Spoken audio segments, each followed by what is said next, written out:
kwa taasisi aliyotoka. Naweza kuwa ni shule, naweza kuwa ni hospitali, naweza kuwa ni familia, lakini pia kwa kanisa zima na kwa jamii ya ulimwengu. Mafungo ya mwaka kwa mapadri yanapokuwa yakifanyika vizuri yanaleta neema kubwa sana, nguvu kubwa sana, matumaini makubwa sana kwa yule aliyeadhimisha hilo jambo, kwa ile jumuiya kutoka mapadri kutoka parokiani, wengine kutoka vyuo vikuu, wengine kutoka vyuo sekondari, wengine kutoka hospitali, kwa hizo taasisi zilizotoka kwa jimbo, lakini kwa jamii pia na kwa ulimwengu wote. Serious place. Ninapenda huko. Kwa sababu gani? Kwa sababu ya hilo zoezi lililofanyika pia kama hili ambayo tulifanyika kikamilifu. Mpe mapadri tumefanya jambo kubwa sana. Kiongozi wa mafungo anaita Kairos, ananiambia Kairos moment. Kairos ni neno la Kigiriki. It is God's appointed time for special blessings, for special favor. Special God's appointed time. Ni appointed time. Ni ya wakati huo unamiminika. Kairos. Sasa mkuu wa mafunzo amesema tuko kwenye Kairos, anasema tuko imani, wengine wanasema wako jangwani, wengine wanasema wako chini ya miguu ya Yesu. Yeye ametulia sana huko imani. Imani tuko tunapokutana na Mungu. Lakini katika maneno matakatifu tumemuinua Mungu tukamweka imani ya mbinguni. Yaani mwandishi wa Biblia anapohangaika kueleza Mungu na mtume wake ameweka kwenye milima. Anaonekana kwenye milima, sasa wanasemaje huyu mtu aliye mkuu. Kwa hiyo ni katika mahangaiko. Mungu anaishi milimani kwa sababu ya ukuaji. Mwandishi wa maneno matakatifu anashindwa kueleza ikoaje. Basi wanasema anapatikana mlimani.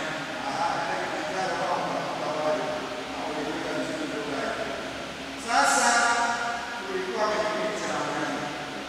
Kipindi God's special, appointed time for special blessings, favor. Na wewe umefanya vizuri. Hauwezi kufanya kama ulivyokuwa. Kwa hakika mapadri wengine unashuhudia ulivyo sasa hivi, sio kama kabla hatujapata mafungo, hatujafanya mafungo. Lazima tutoke na matokeo ya peke yake. Mimi yamaanisha mafungo haya na ile simulizi la wale vijana wa Emmaus kwenye Injili ya Mtakatifu Luka sura ya 24 mstari wa 13. Yaani pale hasa pale ambapo baada ya kutembea na Bwana wakaona kwa kweli Yesu ni mzuri. Kaa nasi Bwana, Mungu akae naye. Kaa nasi Bwana, mchana there is something special here. Kuna kitu hapa usiwatini. Bwana yaani mchana unaamsha kanisa kaa nasi. Please, remain with us. Kaa nasi Bwana. Ilikuwa inatoka moyoni kabisa. Nashaona mambo hapa unakuwa ambaye sio kwa hiyo. Sasa gani Yesu akaambia waende chakulani. Waende chakulani pale, waende chakulani, akatoa mkate, akabariki, akamega, yakafunguliwa macho yao. Wakamtambua kama mfufuka sasa hivi. Wamemtambua kama mfufuka, wameshtuka. Alipochukua mkate, akashukuru, akabariki, akamega, akawapa. Walipoanza wakaona kwamba ni kitu ambacho si cha kawaida.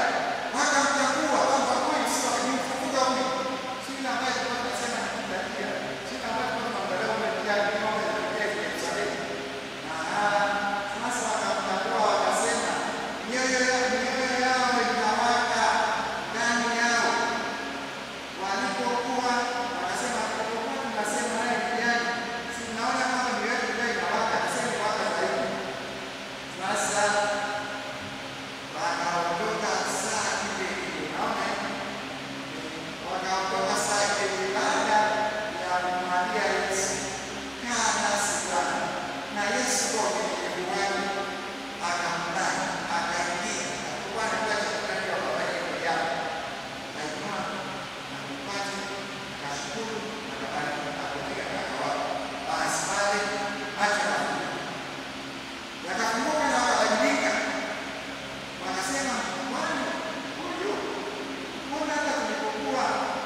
nguvu, kuna ujasiri, kuna uthubutu, kuna matumaini.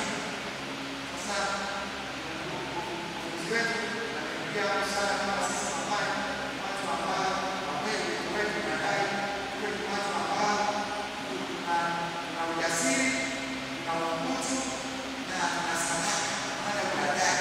Kwa hiyo na sisi tumeamini kabisa kama tunapata mambo nzuri kama wale wanafunzi wa Emmaus. Na tuko kama tulivyoanza, tumejawa na nguvu, tumejawa na ujasiri, tumejawa na matumaini ya Pasaka. Tuendeleza utume wetu mahali popote tulipo, maana tuko pamoja na Yesu, tuko pamoja na Bwana wa Mtakatifu. Kumbe kwa sababu hiyo tunapanga wiki yetu ya kushukuru, na jambo hili sana tumekuja kushukuru, maana mabadiliko makubwa kwetu. Na tena sasa sio kwetu kama tulivyosema, hata katika Biblia tunafundisha, hata katika Biblia tunafundisha mafungo na mafundisho ya mkuu wetu wa mafungo ya mioni ya Mtakatifu yameeleza jinsi ya kuishi kwenye Biblia kama mapana, kuungwana, udugu wa nyumbani, kurika, unyenyekevu, viwango ya kukuza. Kwa hiyo hata kule tulikotoka, hii neema inapenda huko kwenye taasisi, inaingia katika pengo letu, lakini katika kanisa zima la Mungu na ulimwengu, same serious grace ya celebrate tumekuja kushukuru.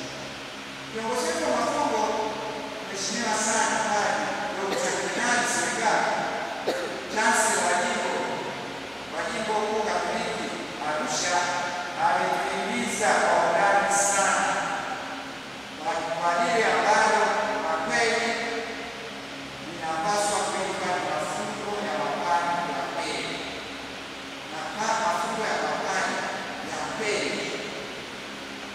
Yes, sisi tuna mahangaiko mapana, na wewe mtoto wetu na wenzetu adinari shukuru, kuna mahangaiko makubwa katika kanisa sasa hivi kuwapata watu wa kutoa mafungo ya kiroho, watu ambao kwa kweli wanatumikia katika kanisa, katika mtu, alafu wapewe mafundisho ya kweli yanayogusa maisha yetu, utume wetu na maandiko yetu. Shida kuruka kujenga mifano ya sura mifano ya Mungu. Sasa ni ya mawani sembele serious moment kama hiyo alikuwa anaita kwamba tuko imani kwa maana tuko magotini kwa maana tuko jangwani. Kwa hiyo haya tunapaswa kupanda kitu. Sasa pale tunakushukuru mno kwa sababu mafundisho yako ni mafundisho ya kanisa, mafundisho ya kanisa yamekusa, yalikuwa ni mafundisho yao makubwa kwa maisha ya kiroho, uchungaji, mahusiano mema na watu wanaoishi nao, wazee wa baba wenzetu, jamii, serikali, maskini, wagonjwa. Hakuna mahali ambapo wakuzi ambapo nimejawahi kutoka kuambia sisi hata miaka mwaka sisi tunapata mambo special kama kutambua mafundisho sisi ni wanani, lakini katika mafundisho yake anateremka mema mbali sana kutoka kwa Mungu wa mbele kila kitu cha kuwa wewe ni Israeli. Sema tunakuombea tukumbali hata kusema mimi nasikumbali. Kumbe mafundisho yake yamejaa utajiri kwa kila namna, elimu ya juu kabisa inayopaswa kutolewa kwa watu kama sisi. Alituhimiza sasa pia kujitambua na utambulisho, akatueleza ile hali, heshima na bali si kwa kawaida, yaani alama za alama, alama heshima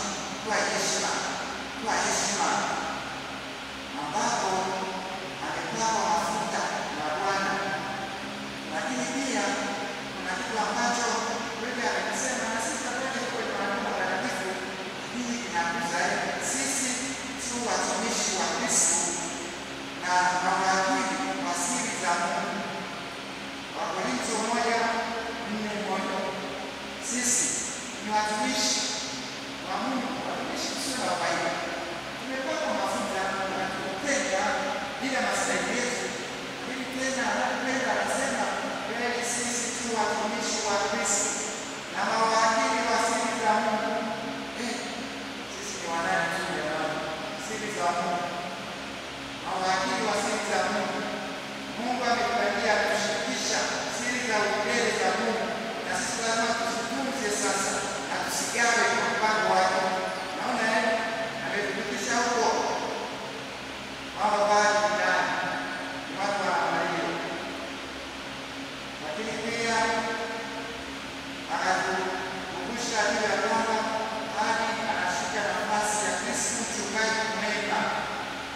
Mchungaji mwema tumeisema sana hata kwenye sinodi yetu tulipokuwa tunajifunza mchungaji. Padre Lekundo alipokuja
mafundisho ambayo mapadri tunapaswa kupata. Hata askofu wakati kama huu tunaishi kwenye kipindi ambacho kuna mawimbi ambayo si sawasawa.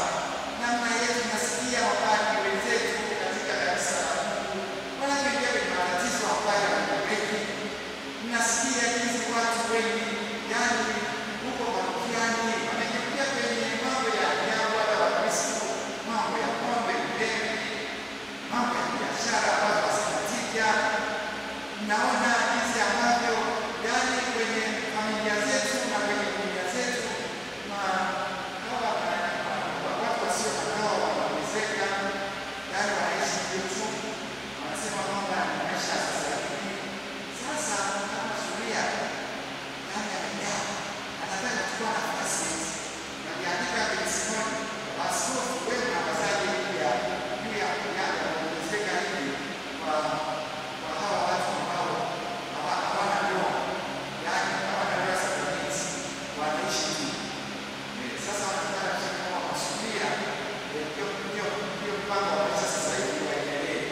Sasa tunapokuwa kwenye situation ya namna hiyo, tunahitaji mafundisho, turudishe tena kwenye mafundisho ya msimamo yanayoeleza undani wa vitu, kuanzia utambulisho wetu, kuanzia jinsi watu wanatuona, kuanzia wito wetu na makamikando tunayohudumia. Na kwa kweli kama tukitoka hapa tusipokuwa hai na kuangazia pia watu wetu hayo tuliyopata sio sahihi, maana kuna mahangaiko makubwa pale. Hii wenyewe kuna mahangaiko makubwa sasa hivi, sio katika taifa tu, hata na watu binafsi wanahangaika, hata wanahangaika, watu wanahangaika, wasi hawini si wanakuwa vizuri hivyo. Kwani wapaya wanahangaika? Kwani watawa wanahangaika? Kwani Wakristo wanahangaike? Na sisi tunaishi vizuri hivyo na mafundisho ya Kristo mchungaji mwema na uzima wa Kristo mchungaji mwema na neno la Kristo mchungaji mwema. Where is the problem? Sasa mafundisho kama haya, Ugiriki kama hii inatupa nguvu ya pekee tena, inatupa ujasiri, inatupa matumaini. Kumbe tunapenda kweli kushukuru sana kwa jinsi ambavyo haya mafundisho yanakuja kwa wakati wake. Ukai kule retreat ilikuwa ni mpango wa Mungu tupate kitu kama hiki, na kama tumepata mapati wote wa Jimbo Katoliki Moshi, ni vizuri pia mbele tumefanya vitu mabani, tumekuja kushukuru. Mimi ningeomba tu tuendelee na utume wetu kwa ujasiri mkubwa, kwani tunayo neema kubwa, tunayo nguvu kubwa, tunayo msaada mkubwa, tunayo matumaini ambayo si ya kutia wasiwasi. Tunaposema kwa kweli maombi yetu katika matumaini, sisi sasa tunaelewa vizuri zaidi maana nini. Kwa hiyo tuendelee kutunza uzuri mtakatifu wa mafundisho ya kipindi cha Mzizi. Yesu yuko pamoja nasi, ameshakuwa kiapo, niko pamoja nanyi hadi ukamilifu wa dahari. 20:24. Ni vitu gani nimefurahi sana pamoja na mambo mambo mengi pale yote alipokuwa tafakari ya Biblia. Kwa tafakari wakati wa Yesu wa kanisa anakaza sana kwa nyumba. Sasa anaenda kwenye mambo mengi, maana kitu kitaje mambo mengi anachukua. Sasa siku tunafanya yani ndio yote kwa sisi kwa lakini sasa mimi nimependa anasisitiza hapo ukubwa neno la Mungu. Yani Yesu amesema alfa na omega. Sasa kama kweli tunafanya kazi yake na yeye ameshatupa kiapo, niko pamoja nanyi hadi ukamilifu wa dahari, sitaacha. Sisi tufanye kazi yake, because tumejawa na nguvu hiyo, nguvu hiyo na mafundisho matakatifu ya jasiri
za Mungu.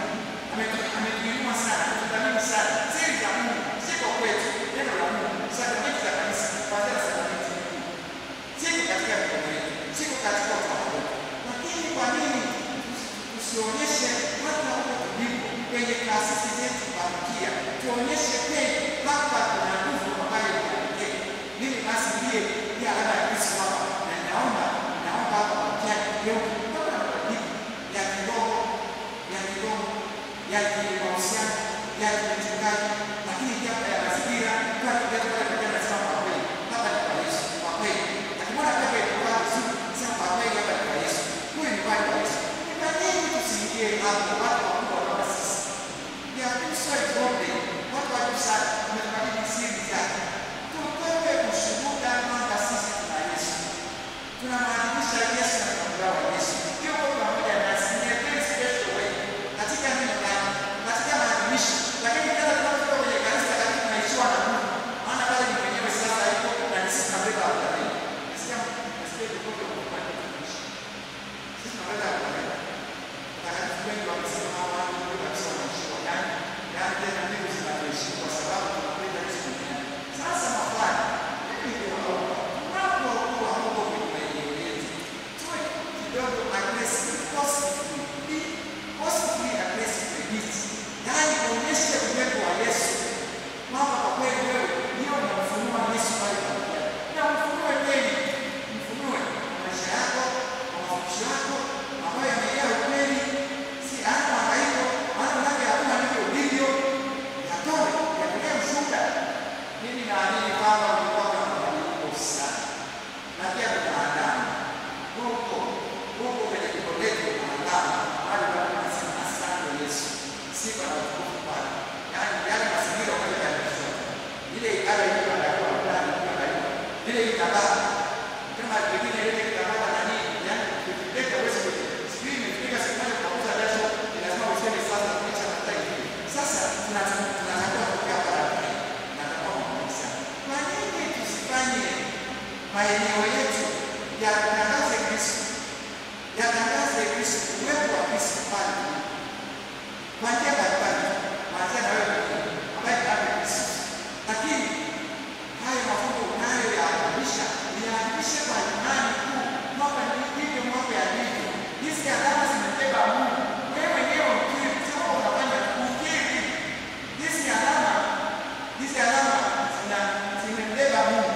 Na kwenye kanisa katika Yesu habari ya alama, it's a sacrament and the same time it's a reality. Hadi tunaondoa kutii. Sasa ndio sisi. Kama tuko hivyo, ni kwa nini yaani hizi ndivyo watu wakubwa kwa wetu serikali katika maeneo yetu ya uchumi, katika nafsi zetu kwanza, katika maeneo yetu ya uchumi, katika watu wetu, swala la ushuhuda wa mabaya, wa mambo, ushuhuda wa mabaya, kwa siri hizi kubwa za kidini tulizokabidhiwa zinaweza kuwa mabadiliko ya hali yao. Zinakuja kuleta mabadiliko ya hali yao. Na tusiogope. Yesu yuko pamoja nasi. Nimeguswa sana na somo la kwanza tarehe mwaka nasikia. Kama pia anasema ni Paulo anasema kama Yesu, kama yule Roho Mtakatifu aliyemfufua Yesu katika wafu yuko ndani yetu, basi yeye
hataki kupeleka hadi kuongoza kufanya.